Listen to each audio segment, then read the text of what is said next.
ती म्हणजे शिवसेना पक्ष आणि चिन्ह प्रकरणी सुप्रीम कोर्टामध्ये आज पुन्हा सुनावणी होणार आहे। शिवसेना पक्ष आणि चिन्ह ही सुनावणी अंतिम टप्प्यामध्ये आहे। आज दुपारी 2 वाजता सरन्यायाधीश सूर्यकांत यांच्या खंडपीठासमोर सुनावणी पार पडणार आहे। शिंदेचे वकील ठाकरेंच्या वकिलांचा युक्तिवाद कसा खोडून काढणार याकडे देशाचं लक्ष असेल। अधिक माहितीसाठी जाऊयात दिल्लीमधून आमचे प्रतिनिधी प्रमोद जगताप आपल्या सोबत आहेत त्यांच्याकडे।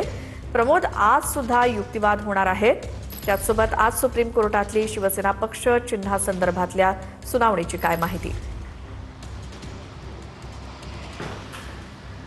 श्वेता, खरं तर मागच्या आठवड्यामध्ये सलग 3 दिवस या प्रकरणाची सुनावणी पार पडली होती। त्यापूर्वी 2 दिवस त्याच्या अगोदरच्या आठवड्यामध्ये सुनावणी, म्हणजे एकंदरीत आजचा सलग सुनावणीचा हा 6वा दिवस आहे असं आपल्याला एक प्रकारे म्हणता येणार आहे। मागच्या 6 सुनावण्यांमध्ये उद्धव ठाकरे यांच्या पक्षाकडनं कपिल सिब्बल हे बाजू मांडत होते। मागच्या सुनावणीवेळी जर आपण प्रामुख्याने बघायला गेलं तर कपिल सिब्बल यांच्याकडनं अनेक केसेसचा जजमेंटचा दाखला दिला गेला होता। म्हणजे जनता दल असेल, समाजवादी पक्ष असेल, SR बोमई असेल, यासह अनेक केसेसचा दाखला कपिल सिब्बल यांच्याकडनं देत असताना निवडणूक आयोगाच्या गोष्टीवरती खरं तर कपिल सिब्बल यांच्याकडनं प्रश्न उपस्थित केल्याचं आपल्याला बघायला मिळालं होतं। कपिल सिब्बलांनी स्पष्टपणे सांगितलेलं होतं की इतर केसेसमध्ये जी भूमिका होती किंवा जी प्रक्रिया होती ती प्रक्रिया आमच्या केसेसमध्ये लागू होत नाही, आणि का लागू होत नाही त्याचं विश्लेषण कोर्टाच्या समोर कपिल सिब्बल यांच्याकडनं केल्याचं आपल्याला बघायला मिळालेलं होतं। त्यानंतर श्वेता, जर महत्त्वाचा मुद्दा सांगायला गेलं तर ज्या पद्धतीने एकनाथ शिंदे यांना पक्ष आणि चिन्ह दिलं ते बघता ईडी सीबीआयचा दबाव होता का, अशाही पद्धतीचा प्रश्न कपिल सिब्बल यांच्याकडनं उपस्थित करत असताना विधानसभेचे तत्कालीन अध्यक्ष राहुल नार्वेकर यांच्या भूमिकेवरतीही सिब्बल यांनी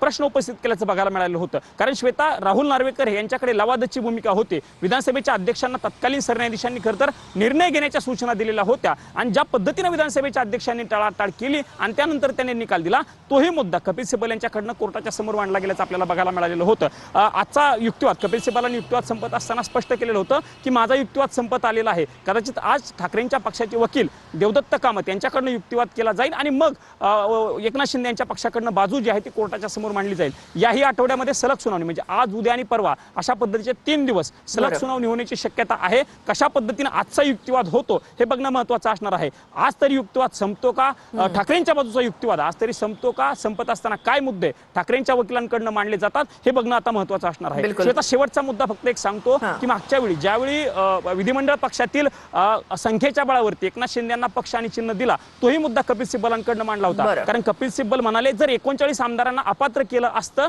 तर विधिमंडळातील संख्याबळ आमच्याकडे असतं। तो मुद्दा खरं तर महत्त्वाचा होता। त्या मुद्द्याला घेऊन देवदत्त कामत कशा पद्धतीने पुढे जातात हे बघणं महत्त्वाचं असणार आहे। पण आजचा युक्तिवाद कशा पद्धतीने होतो याकडे खरं तर महाराष्ट्राचं लक्ष लागल्याचं आपल्याला बघायला मिळतं। बिलकुल प्रमोद, आणि दुपारी 2 वाजल्यापासून या सगळ्याकडे आपलं लक्ष असेलच।